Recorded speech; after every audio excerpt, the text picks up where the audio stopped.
When I was first offered the possibility to talk at the institute here, I thought, well, with my background before I became an actor, I studied law at the University of Vienna and have a law degree of the university. So I'm, somehow I'm a little bit analytical too. So I thought, well, I probably better check what this is and what is cultural diplomacy. I had no idea.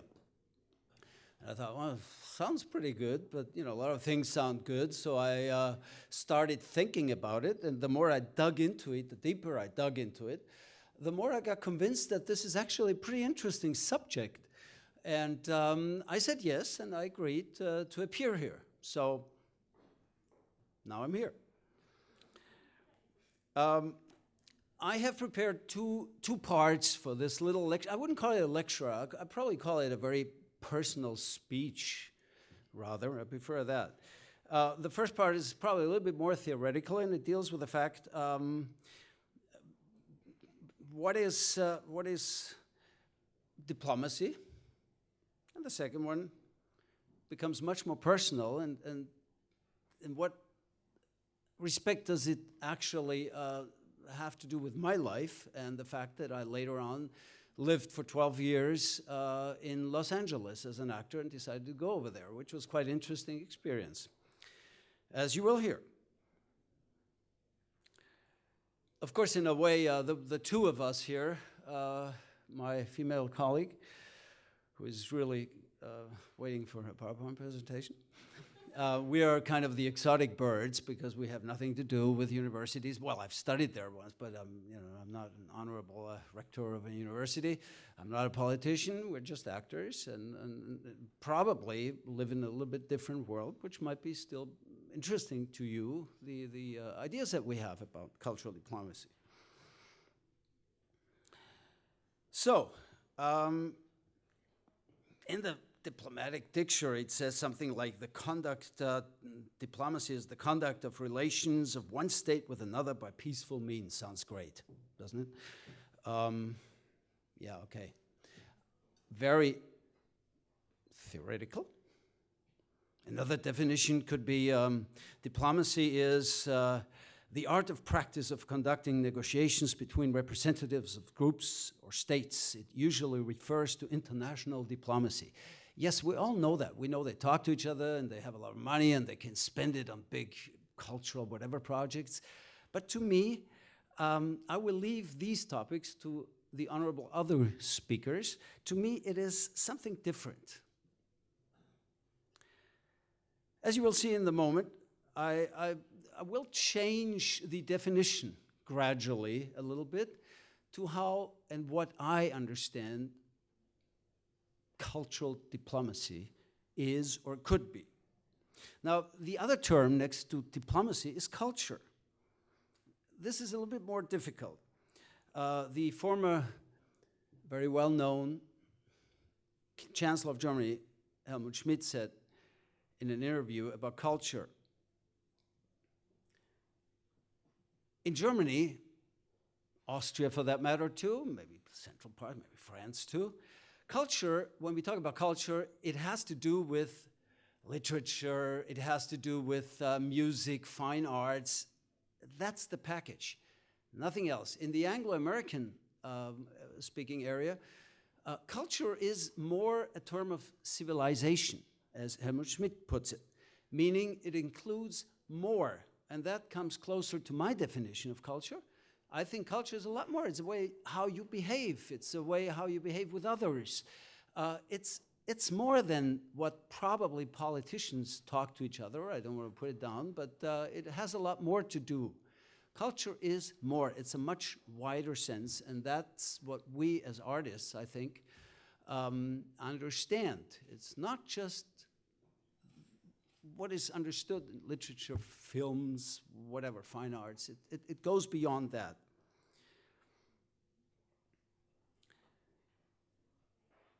Now,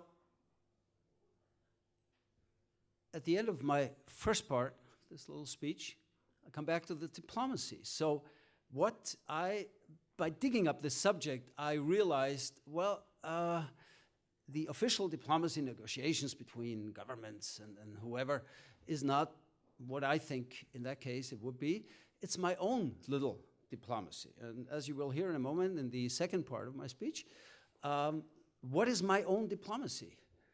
What is my own cultural diplomacy and yours as well? It's not just mine, it's yours, it's everybody's. We all can be our little cultural diplomats. We don't necessarily always have to leave it to the big guys. So this is the second part. And the second part, of course, will be very personal because I will try to explain, tell you a little bit how I, after turning from an almost lawyer, finishing my law studies at the University of Vienna, getting to the most prestigious acting school in the German-speaking area, the Max Reinhardt School of Dramatic Arts in Vienna.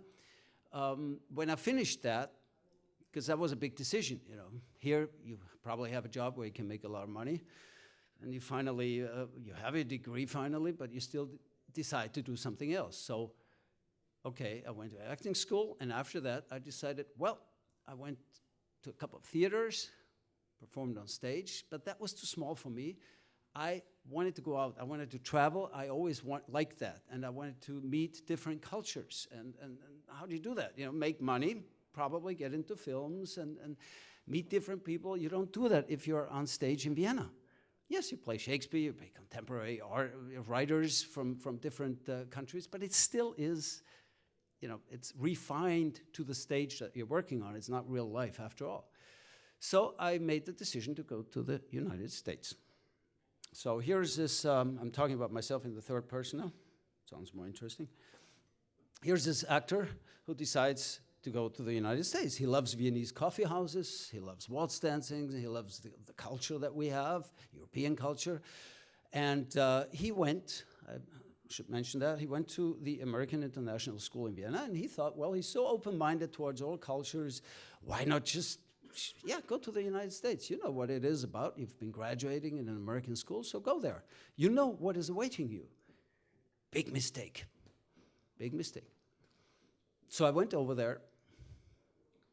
I remember that. I have to tell you this. This is really funny. I arrived late at night, Royal Jordanian Airlines, my first flight. I had a very good agent through my German agent, so that was already worked on and helped a lot, of course.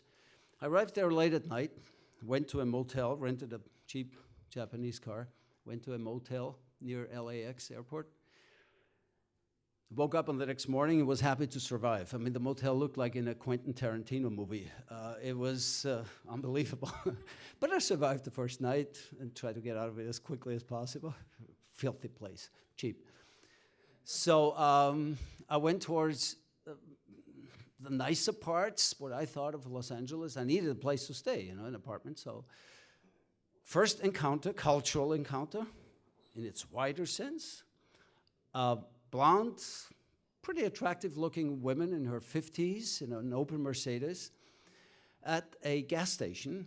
And I gassed my car up there, and I went to her, and just for fun, I said, she looked pretty, you know, pretty rich, whatever you think rich is. But I thought, well, I could ask her, what are the nice residential places in LA? Which direction to go, you know?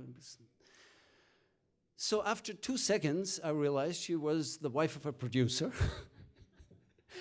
She talked about, she asked me where did I come from. I said, Austria. Of course, the first time it was Australia again, and kangaroos and all that stuff. So I said, no, Austria doesn't have kangaroos. We have great skiers and waltz and whatever.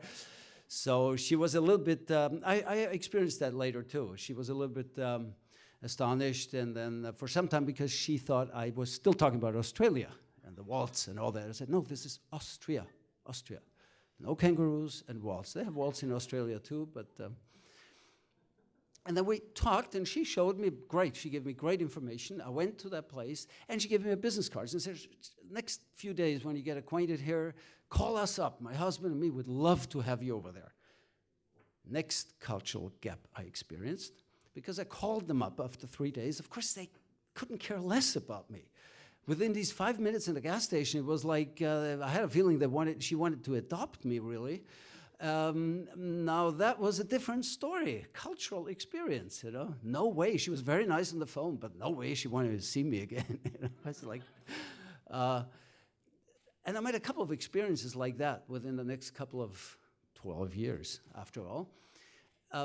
What was interesting about this, to make a long story short, was here I go over there. I'm so cosmopolitan. I'm great. I love everything. I can embrace everybody. You know, I'm an artist. Super. We are this international crowd. Reality looks very different sometimes. And of course, with the years, or maybe months, even in the beginning coming up, I started to realize things that I didn't like over there.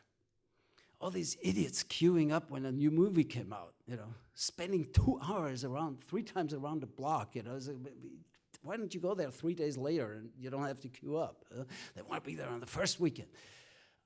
Banking system. Lots of things I didn't like. And so I started talking. You know, I said, I'm missing the culture at home, whatever that is again, but I'm missing something.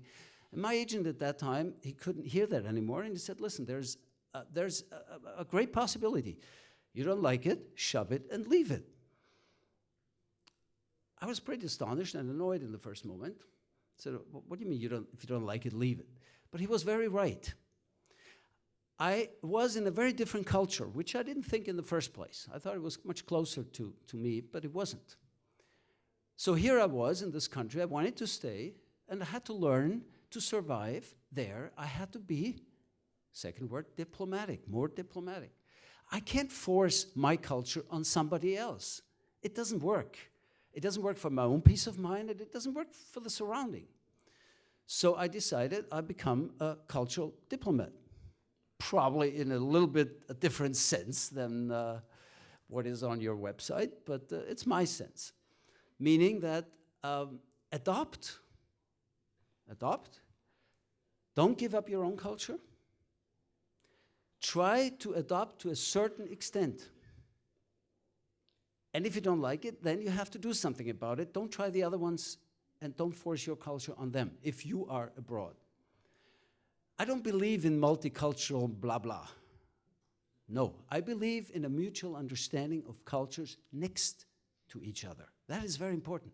I don't think that one day we should have African culture in Vienna and Viennese culture totally inhaled by great artists of the Ivory Coast. It doesn't make sense, because when I'm there, I want to learn about their culture. So I think it is very important that we stick to our culture and always have the interest and the ability to be open to other cultures. So at this point, that was, it could go on forever. There are lots of funny stories of Los Angeles, but what's happening with a PowerPoint presentation? Well, I could talk about... Yes, I can talk about my latest tax problems in Vienna, of course, another thing.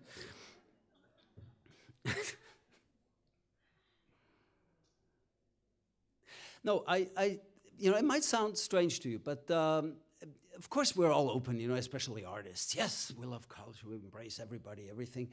It doesn't work that way. I don't believe it. I think that because that was a mistake I made, you know. Here I come to the United States, I embrace the whole country, I'm gonna love it from A to Z. No, I don't, because the moment you live somewhere, of course they live different than we live in Vienna. And some things would be better, some things would be worse. But if I continuously don't like it, I'm gonna have a problem living there. So I think this is what is very important to immigrants and immigrants, to think about these facts. And it was very important to me. It was just the experience I made. Keep your culture. Try to tell other people when you are abroad, tell other people about your culture. And they were very interested always, because Austria is a small place, of course. You know, they've heard about it, of course. Kangaroos. I told them a lot about kangaroos. Wikipedia says it. No, but you know, they were very interested. So that helped me, it helped them. And that goes vice versa with people from other countries coming over here. I'm always interested. And if they are smart, they're interested in what is happening in the country that they want to live for some time, for a longer time, or a short time. And this way, we eventually probably will have a pretty good, solid base of mutual understanding, which is important. Again, I might disappoint you. I don't believe in multiculturalism. This is too much of a saggy, sobby, spongy something. I don't know. When I go to Spain, I don't want to eat a Wiener Schnitzel there written in German. I want to eat the whatever is there written in Spanish. And if I don't understand it, I will try to find out. Because I don't want German culture in Spain. And not necessarily, although I love, we have a Spanish restaurant nearby my place in Vienna.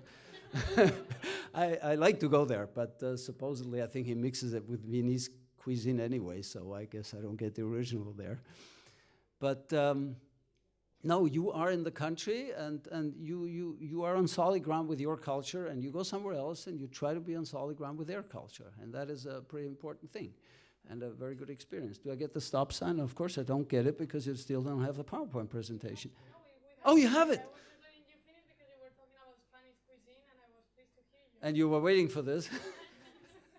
Well, as I said, I think he's mixing it with Austrian cuisine.